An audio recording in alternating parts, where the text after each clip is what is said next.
Пред 3 саботи ви поставив едно прашање, верувам дека се сеќавате на него. Видовме од параболата во Лука 19 глава,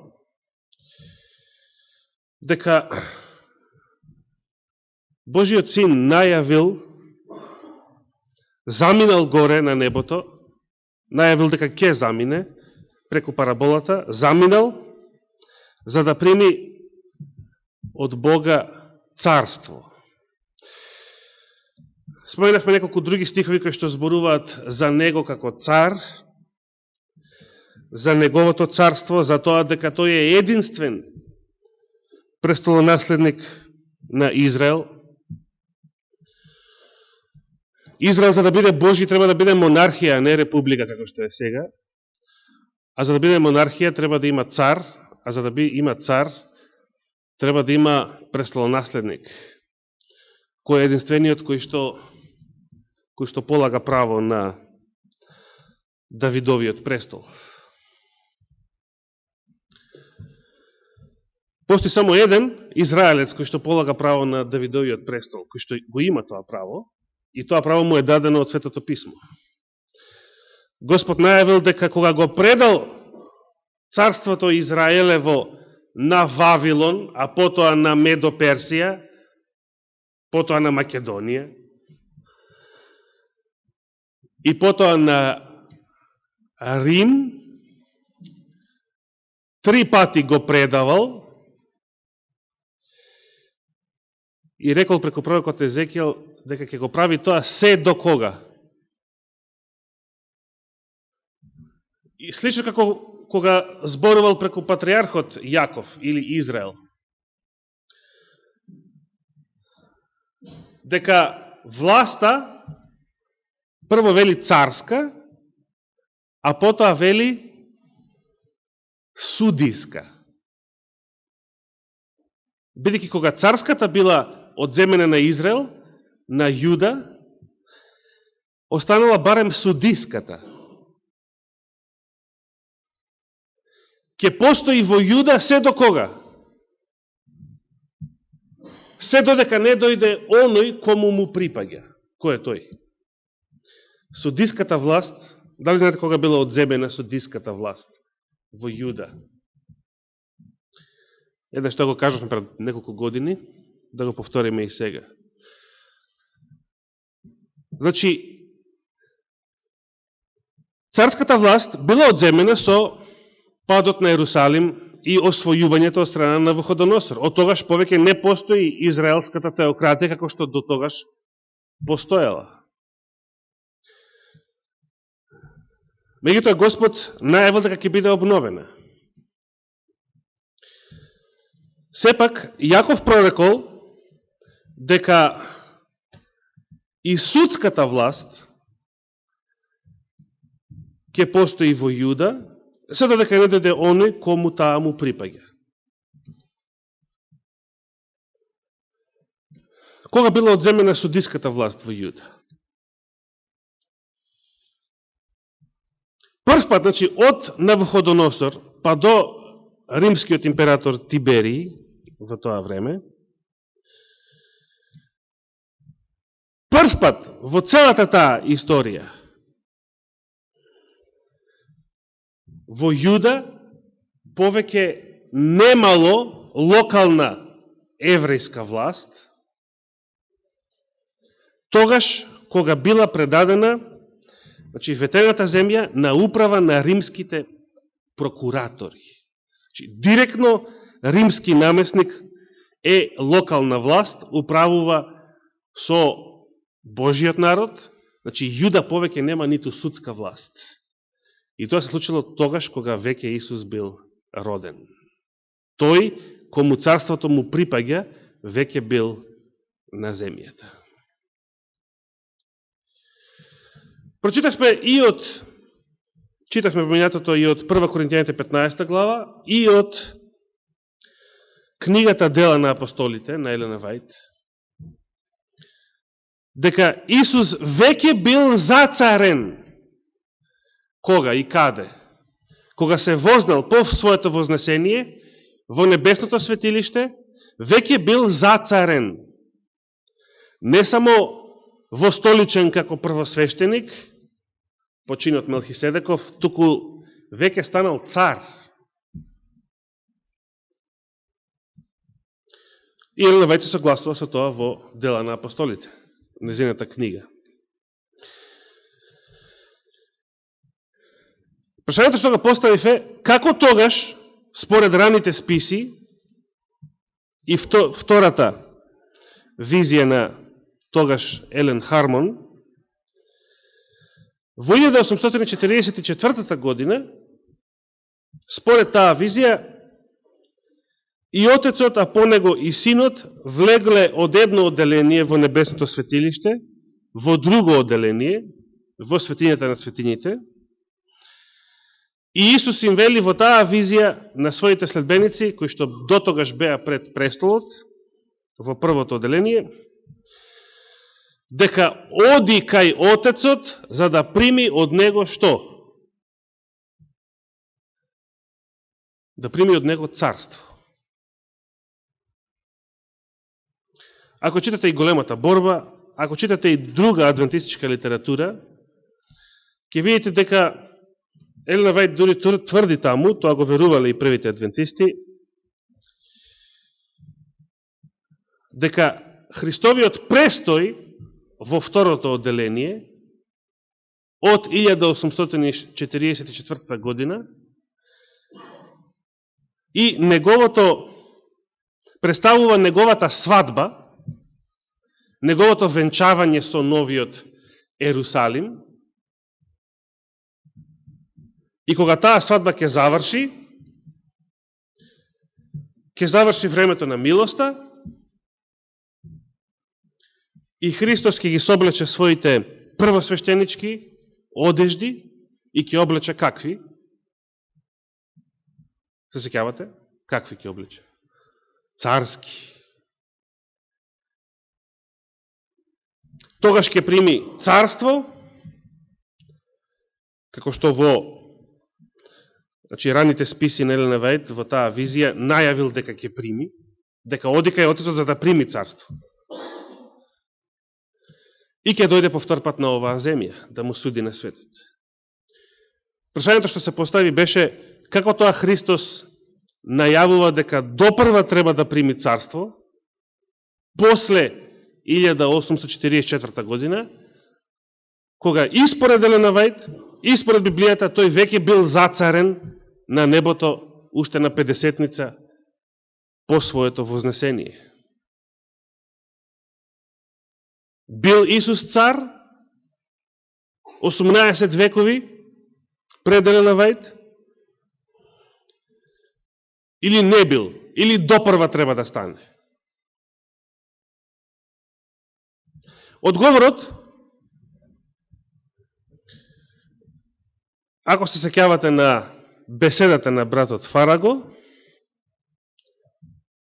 во Новиот Завет рече тој, наоѓаме две царства.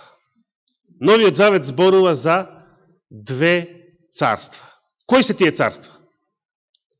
Царството на милоста и царството на славата. Би сакал да размислуваме за тие две царства, но, бидејќи живееме во демократија, за жал, а не во монархија, а сега е 11:05, јас сакам да ве прашам, дали сакате сега да зборувам за оваа тема или другата сабота? Бидејќи другата сабота и така ќе имам проповед. Сега, значи, имам демократска дозвола да продолжам, иако нашиот термин за завршување на богослужението е поминат пред 10 минути. Во ред. Зошто треба да постои царство, така наречено царство на милоста, пред да постои царство на славата? Евреите се сеќавате, предизвикувајќи го Христа на оваа тема, зошто, ако е тој ветениот спасител, ако е тој царот, бидејќи и мудреците така го нарекле, царот, и Ирод поверувал во тоа, затоа и се исплашил и презел мерки против него и витлеемските младенци. Зошто тогаш и самиот Јован Крстител дори во Зандана, уште еден турски збор, зошто тогаш Господ не го воспоставува своето царство? Што чека? Со други зборови, што чекаш? Учениците Јованови што му биле испратени кај Исуса да го прашаат, ти ли си или друг да чекаме? Со други зборови го прашуваат, ако си ти, што чекаш? Што се бафташ со овие селјаци од Галилеја? Добро, лекуваш, каде и воскреснуваш, невообичаени настани. Меѓутоа, еврејскиот народ чека царство, чека власт, сето оно што се наоѓа во старозаветните пророштва, дека Господ ќе ги пасе народите, значи паганите, со железен жезол, значи ќе ги столчи, ќе ги изгмечи, ќе владее врз нив, ќе ги изгази. Псалмистот вели, ќе ги скрши роговите на големците на оваа земја. Каков нато, какви бакраци, ќе ги скрши роговите нив. Евреите биле жедни за таа месијанска слава. Тие сакале да видат власт. Зошто доаѓаат кај Исуса, се сеќавате кога доаѓаат кај Исуса, учителе, покажи ни знак. Исус до тогаш и воскреснал Јаирова ќерка и исцелил еден куп неизлечиви болести. И тие доаѓаат кај Исуса, покажи ни знак. Зошто? Зошто сето тоа претходно не било доволен знак? Каков знак тие сакаат? Зашто биле жедни евреите? За богатство не биле жедни, бидејќи од секојаш биле богати. И кога биле под робство и кога биле гонети, биле богати. Дури кога гинеле во гасните комори, биле богати. Само богатството им било одземено по насилен пат. Копнееле за месијанското царство, кое што ќе се покаже во слава. Целиот јудеизам копне и копнел по таков месија, каков што ние веруваме дека ќе дојде повтор пат. Но не сакале таков, каков што дошол прв пат. Не сакале таков, каков што дошол пред 2000 години прв пат. Во понизност. Сакале таков, каков што ќе дојде повтор пат. Сакале власт. Сакале слава, која што нив ќе ги стави над сите други народи, над секоја друга власт во светот, над сите други незнабожци.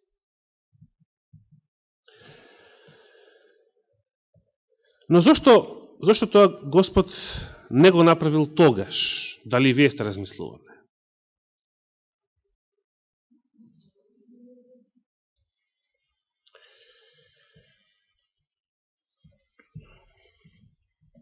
Да отвориме сега во 17-та глава од Евангелието според Лука.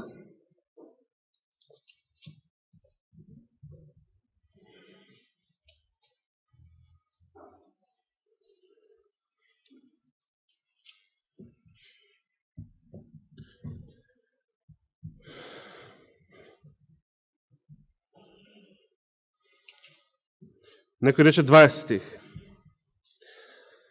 Запрашен од фарисеите, кога ќе дојде Царството Божјо? Значи, што прашувале фарисеите? Ова што досега го кажував. Кога ќе дојде Царството Божјо? Не го сакаме Царството Римско, го сакаме Царството Божјо. Не сакаме да плаќаме данок на Цезарот, Сакаме сите наши давачки да бидат само за Бога, според законот. Десетоци, приноси и се друго.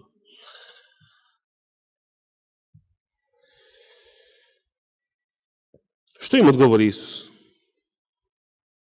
Царството Божио нема да дојде преку нешто што може да се забележи. Вели овој ревидиран превод. Некои преводи велат, некои постарите преводи што јас се сеќавам велат, Царството Божие нема да дојде така да се види.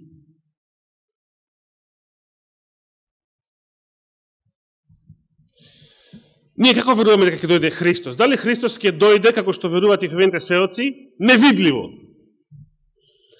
Впрочем, тие велат дека така веќе е дојден.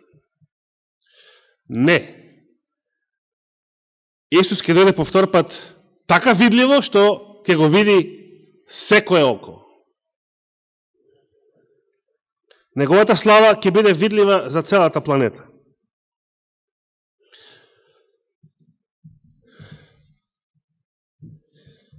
Но Исус вели дека Божето царство нема да дојде на таков начин. Божето царство ќе дојде невидливо и незабележливо. Сега за овие што го поставиле прашањето, што очекувале власт, што очекувале да се види Божето царство, ваков одговор бил многу поразувачки. Зошто бил поразувачки? Се сеќавате, претходно во една прилика Исус им вели, законот и пророците се до Јована, а од тогаш вели, Царството Божие се проповеда во сила и само силните го грабаат и влегуваат во него. Ова се едни од убавите, енигматични Христови изјави во Евангелијата. Нема сега да се занимавам со толкувањето на тој стих. Меѓутоа, Исус веќе еднаш споменал сила и Царството Божие се проповеда во сила и тоа веројатно на неговите слушатели им звучало како оно што тие го очекуваат. И ќе почитам на проповета од мијатата сабота наутро, мислам дека тоа се спомена, како што се сеќавам. Исус бил некој кој што излекувал неизлечиви болести, нахранил десетици илјади со се жени и деца, таму каде што немало храна или многу храна, и на крај некој што докажал дека знае да воскреснува и мртви. До тешката беседа, а тоа значи првите 2,5 години од неговата јавна служба, поголемиот период, повеќето евреи навистина верувале дека ако воопшто Господ испрати некој Месија, како што јудеизмот очекува, тоа е овој. Бидејќи тука е човекот, конечно помеѓу нив имало човек кој што би можел да ги исцели сите ранети војници, да ги воскресне сите загинати војници, и не само тоа, туку е способен и за логистика, да нахрани армија од 5000 луѓе. Би сакале да имате таков генерал? Брат Стојан, би сакал да имаш таков генерал? Би сакал да бидеш офицер во таа војска? Каде што оно што е начело, може да ги излечи сите ранети војници после било која битка, да ги воскресне сите загинати војници после било која битка и да нахрани легија и пол. Па и повеќе. 20, 30, 40 дивизии. Тоа звучало и изгледало како голема сила. Тогаш зашто Исус ги разочарува велејки, Царството Божие нема да дојде забележливо. Нема да дојде така да се види.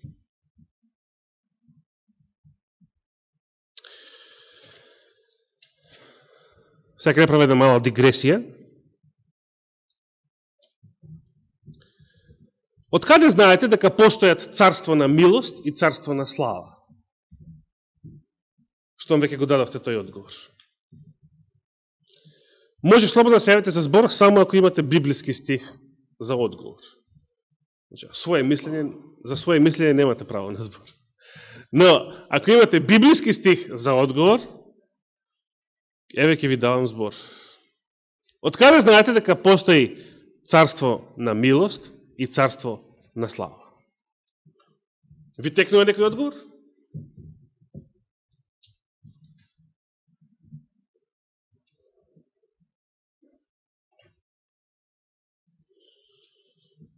Не ви текна?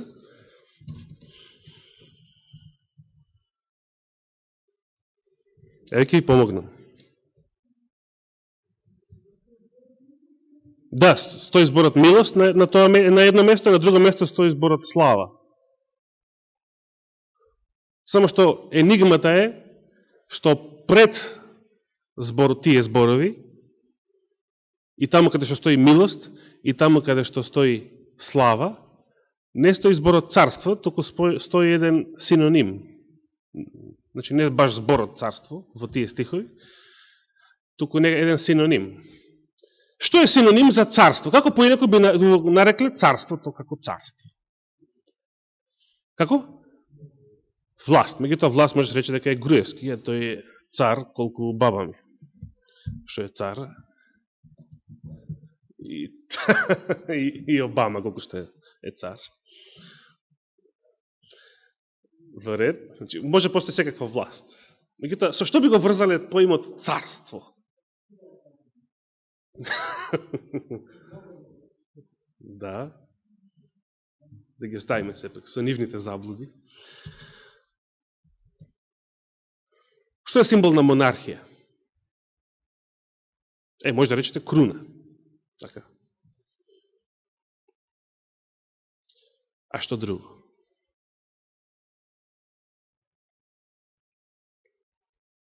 Круна, што друго е символ на монархија? Како? Престол! Жезл исто така? Престол! Престол, престол, престол. Ке зборуваме за Божиот престол во иднина, може би и следната сабота, почнувајќи со неа. Евреите 4 глава,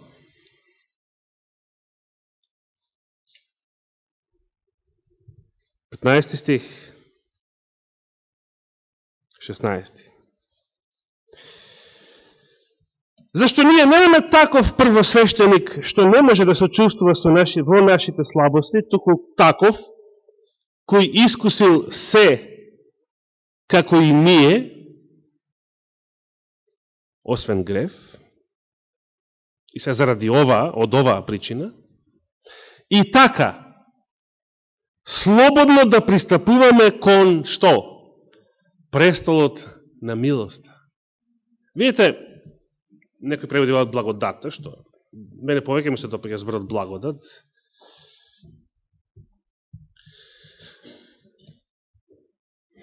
Ако некаде постои престол, дори во денешните формални монархии, кај што кралот нема никаква власт, скоро, обична фигура.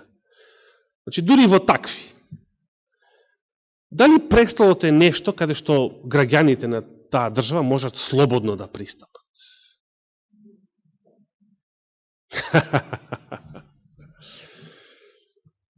Дали можете слободно да отидете кај Груевски, кој што е цар колку и баба ми, како што реков? Значи, дури кај демократските власти, можете ли кога сакате да отидете кај него? Не може. Дали било кој можел, ако сака да го посети римскиот цар во неговата палата или резиденција? Не може. Дали можел да отиде кај Пилат? Било кој, било кога? Кај еден обичен локален наместник. Библијата зборува за царот на царевите, дека неговиот престол е нешто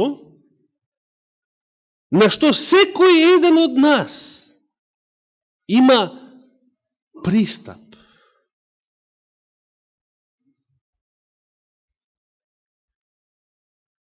Колку е тоа прекрасно. Сакате да имате цар, кога во секој момент можете да го добиете на линија.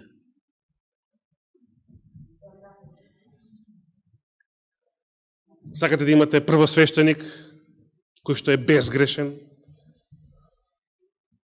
совршен, не лаже, не краде.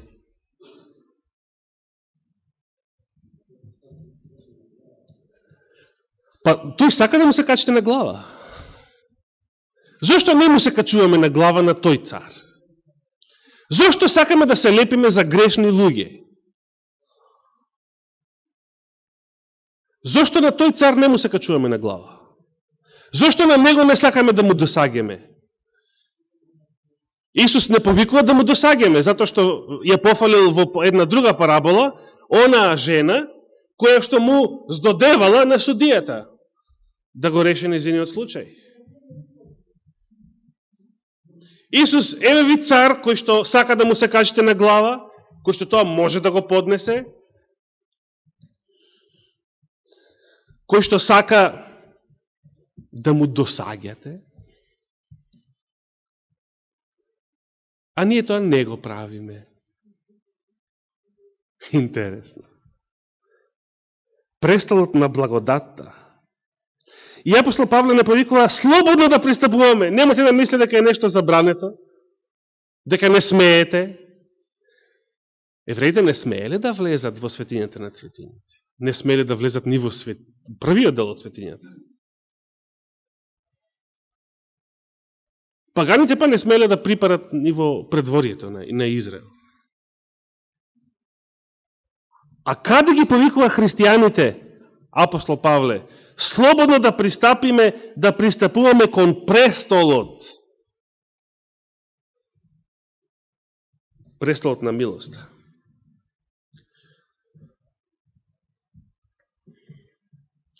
Ако постои престол на милоста, постои царство на милоста. Дали некаде постои престол на славата во Новиот Завет? Се сеќавате на таков стих?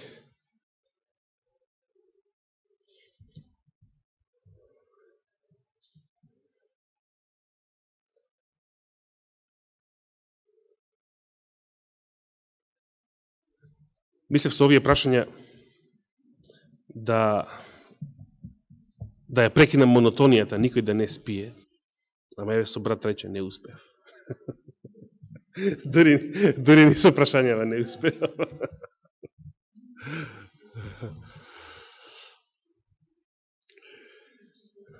Дали постои престол на славата?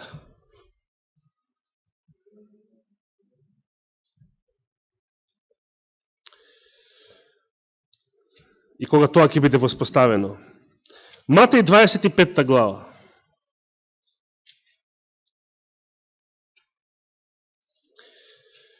Во Матеј 25 глава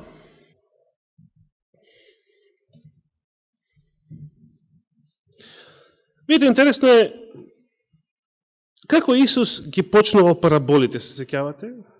Барем повеќето. Ево, например, во 25 глава, првиот стих, кога зборува за параболата со 10 девојки, тогаш Царството Небесно ќе заприлега на 10 девојки во случај, тогаш Царството Небесно ќе заприлега на тоа и тоа, тогаш Царството Небесно прилега како еден човек, кој што направил тоа и тоа. Тогаш Царството Небесно прилега на квасец. Во сите овие случаи Царството Небесно. Самиот Исус, кога ја започнал својата служба, што им кажал? Прва работа, што проповедал на евреите? Марко 1.15. Прво што рече? покајте се, зашто се приближи Царството Небесно. Значи, постои услов да се биде поданик на славата, да се биде граѓанин на тоа царство, на славата. Постои каков услов? Прво треба да се биде поданик на царството на милост. Со еден збор, покајте се. Зошто? Зошто е тоа битно? Зошто Царството Божие е синапово зрно? Многу мало. Зошто прилега на квасец? Значи, на почеток нешто невидливо. Наместо да обнови Давидово или Соломоново царство, Исус го започнал со 12 рибари. На почеток нешто невидливо, нешто слабо, нешто никакво во човечки очи. Затоа апостол Павле вели, Господ го избра тоа што е ништо, за да го посрами тоа што е нешто, пишувајќи на Коринтијаните. А потоа е нешто, како и тоа зрно, како и квасецот, што расте и го освојува целиот свет. Но зошто мора да иде така постепено? Зошто мора да почне невидливо? И каде се зачнува така невидливо? Каде се фрла тоа семе? Во срцето. Царството Божие мора да започне како царство на милоста или воопшто нема да го има. Зошто не може без тоа директно да се оди во слава? Зошто не може веднаш? Зошто не може без милоста, без да се живее прво во тоа царство? Во царството на милоста не може директно да влеземе во царството на славата. Еден едноставен одговор. Матеј 25 глава 31 стих. А кога ќе дојде Синот човечки во својата слава и сите свети ангели со него, тогаш што ќе направи? Тогаш ќе седне на престолот на славата своја. Кога Господ ќе го воспостави она царство за кое евреите копнееле? При своето второ доаѓање. Тогаш ќе седне на престолот на славата своја. Сега, значи тогаш ќе биде воспоставено царството на славата. Сега прашање. Кога се спомена престолот на милоста или на благодатта, апостолот што ни вели во врска со него? Слободно пристапувајте кон престолот. Слободно да пристапиме кон тој престол. Зошто е потребен престолот на милоста? За да пристапиме кон него.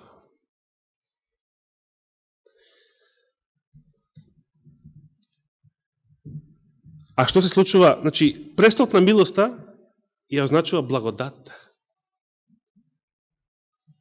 Средството за нашето оправдание, очистување, посветување. Сето тоа што Елена Вајд го нарекува квалификација за на небо. Со Христовата смрт ние веќе имаме тапија, право за на небо, и ние ништо не сме придонели за тоа.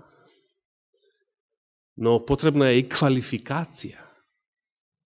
И тоа сега веќе покојниот пастор Роберт Виланд убаво го спореди со еден многу едноставен пример. Замислете да не знаете да возите автомобил, а некој да ви поклони автомобил. Вие легално ќе бидете собственик на тој автомобил, ама шо фајде ако не знаете да го возите? Треба сега да се квалификувате за да за да го возите. То се две различни работи. Со Христовата смрт ние имаме тапија, имаме пасош за на небо. Виза за на небо. Но можеме сега да влеземе таму. Зошто не? За разлика од престолот на благодата, на престолот на славата, може слободно да му се пристапи? Може, ама не сите. Затоа што тие што не се подготвени, ќе се случи джиш. Или череп со две вкрстени коски, опасно по живот.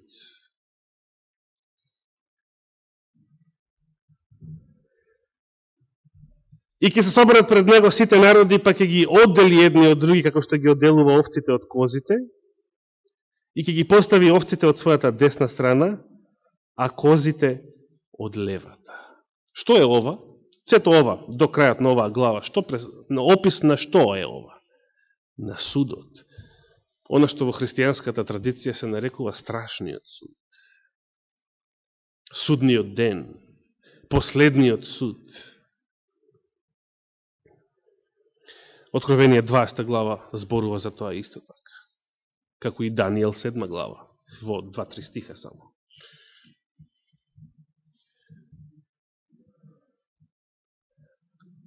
Ако не поминеме ни царството на милоста, што ќе значи директно влегување во царството на славата? Директно соочување со суд. Сакате неподготвени, директно да се соочите со суд? Што им вели Софонија на евреите, кои што уште тогаш во негово време го посакувале денот Господов? Што ќе ви е денот Господов, вели? Зошто го барате денот Господов? Зошто го барате царството на славата? Кога тоа за вас е оган, смрт, тоа е темнина. А зошто така го опишува? За кого Господовиот ден е темнина, смрт, страв, ужас? За сите што вршат беззаконие. Или како што спомена брат Зоран во пулката, за сите евреите, значи, паднале толку длабоко што тие смислувале беззаконие. Планираат беззаконие.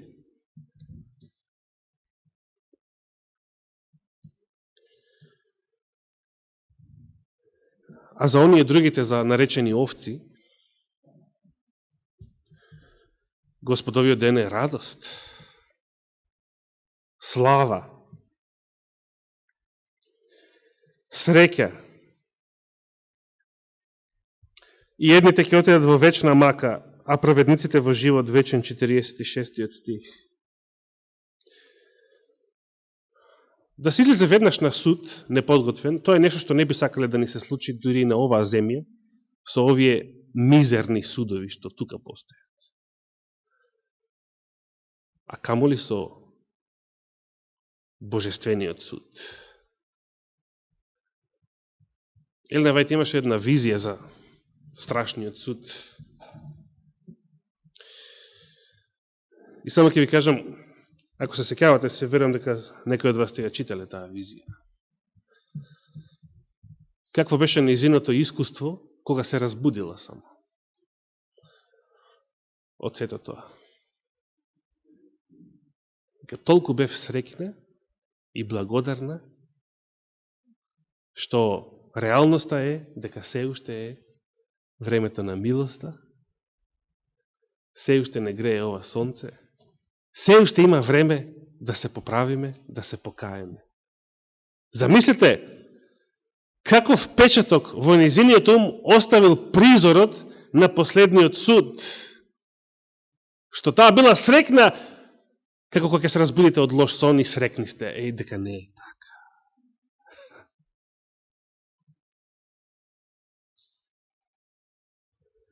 Меѓутоа, Божиот суд ќе дојде.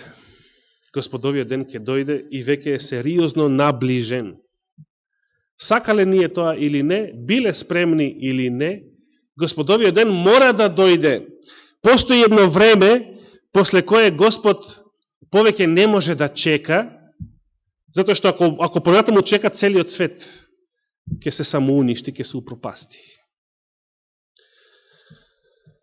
Еве, живееме време кога сега погласно и погласно се зборува за Третата светска војна. Пред 5 години, ако се сеќавате на онаа проповед во врска со Израел, со ракетите C-300 и така натаму, тоа веќе само по некој зборуваше за тоа, за Иран. Сега се повеќе и повеќе се кажува на телевизија дека се подготвува нова глобална војна во светот. Меѓутоа, со кое оружје сега имате работа? Нешто што може да ја уништи целата планета и тоа, како што велат научниците, повеќе кратно.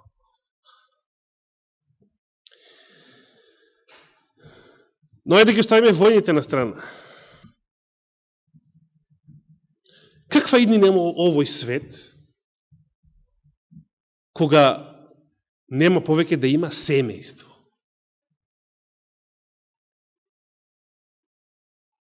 Дали можат педерите во овој свет на овој свет да му овозможат иднина? Дали знаете деноиве што прочитав на интернет, дека во Норвешка, каде што и многу адвентисти сакаат да дрчаат, да отидат, да фатат джаде и државјанство, постои закон дека од 3 годишна возраст, вашето дете, од 3 годишна возраст понатаму, ако вие не му обезбедите посебна соба, значи таму да се спие посебно, на 4 годишна возраст, да речеме, државата има право да дојде да ви го земе вашето дете. Вие не сте добар родител. Ако вие му забраните на вашето дете да посетува манифестации од, како што прочитав таму, хомосексуални манифестации, значи да се дружи со деца кои што се посвоени и растат во хомосексуални бракови, државата ќе ви го одземе тоа дете, затоа што вие не се грижите, недобро го воспитувате вашето дете. Каква иднина има овој свет? Без семејство. Никаква. Значи, Господ ќе мора да дојде, постои еден ден, не знаеме кој, не можеме да кажеме со датум, глупави се тие што кажуваат, како што до сега се изглупираа некој од нив, кога Господ повеќе не може да чека, биле ние спремни или не. Затоа што ако потоа чека повеќе, целиот свет ќе се уништи. Ќе нема смисол. Господовиот ден ќе дојде, судот ќе дојде. Дали сме срекни што живееме денеска во времето на милоста? Дали сме срекни што денес ни е достапен царот на царевите, престолот на благодатта? Некој што не само што може тоа да го поднесе, туку некој што сака да му досаѓаме секој ден. Сака да му се качиме на глава. Сака од него да бараме помош. Од него зависност. Од него спас. Све од него. Нека му е фала и слава вечно. Амин.